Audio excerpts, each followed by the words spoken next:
It's Greg Kappas with Grace Global Network. Glad to be back with you. You can see the snow. It's been snowing in Phoenix. Phoenix, historic. First time in 21 years they have snow like this. Right behind me is Superstition Mountain, and it looks beautiful. I'm here at Jeff and Amy's home and having a blast with them. And I want to talk with our leadership lifter this particular week, kicking off John 15:16, verse 16, and the first principle on how I can know God's perfect will, how you can know God's perfect will.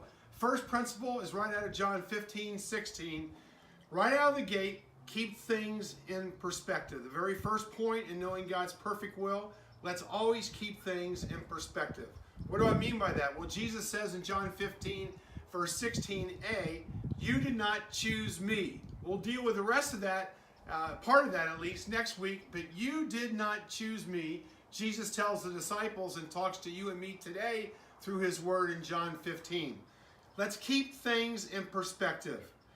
We didn't put the snow on that mountain. We didn't create that mountain. We didn't create the other mountains around here, this beautiful area in East Phoenix. God created them, and that's keep things in perspective.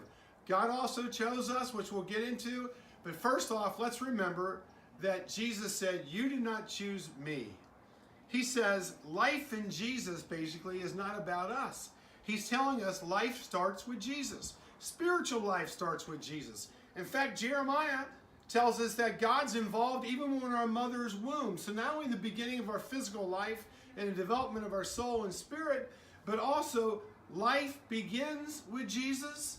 Life ends, if we're seeking Jesus, with Jesus. And Jesus wants to control our life now. And that's why he reminds his disciples and you and me, as he's been dealing with this issue of not just servanthood, but friendship, specifically to remind us that life starts with Jesus.